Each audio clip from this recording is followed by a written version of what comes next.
était le Gondor quand l'Westfold est tombé? C'est sans doute le même le plus connu du Seigneur des Anneaux. Et la réponse, quand on se penche sur l'histoire de la Terre du Milieu, on se rend bien compte que c'était pas un abandon, mais plutôt une impossibilité stratégique. Et pour ça, faut que je vous explique un petit peu ce qu'est l'Westfold. L'Westfold, c'est la région occidentale du Rohan. Donc vous voyez Isengard, vous voyez le gouffre de Helm, c'est cette région-là au milieu. Voilà. Et si vous voulez, en Westfold, il y a une route qui relie ce qu'on appelle les Gués de Lysenne et Edoras. Le principal bastion militaire de l'Westfold, c'est le gouffre de Helm, justement. Je vous passe l'histoire où le gouffre de Helm, c'était une construction gondorienne comme Isengard, je vous passe tout ça. Et on arrive à la guerre de l'anneau maintenant. En 3019 du Troisième Âge, Saruman veut envahir le Rohan avec une idée en tête, tuer Théodred, le fils de Théoden, et donc le fils héritier du trône du Rohan. Comme l'Westfold est juste à côté d'Isengard, c'est normal que ce soit la première partie à être envahie. Ainsi, Théodred va aller se mettre pour combattre justement l'invasion de Saruman et il va y avoir les deux batailles des Gués de Lysenne. Malheureusement, Théodred va mourir là. Et c'est ça la chute de l'Westfold. Ce sont les deux batailles liées aux Gués de Lysenne via l'invasion de Saruman. Et pendant ce temps-là, le Gondor, il faisait quoi? Au moment de l'invasion, déjà, faut savoir que Théoden,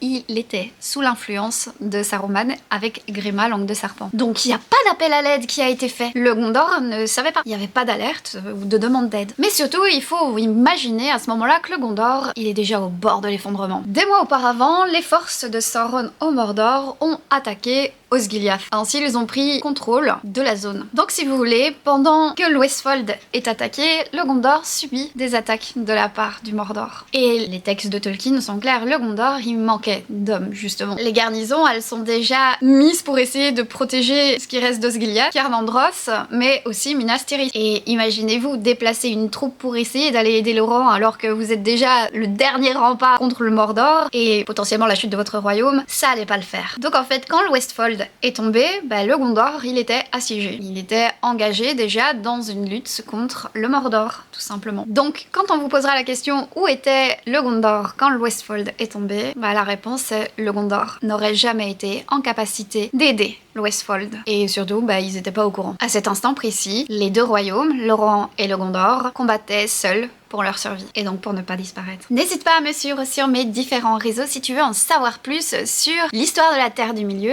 et rejoins-moi en live où je peux répondre aux questions et te présenter ma collection d'ouvrages sur Tolkien. À bientôt en Terre du Milieu!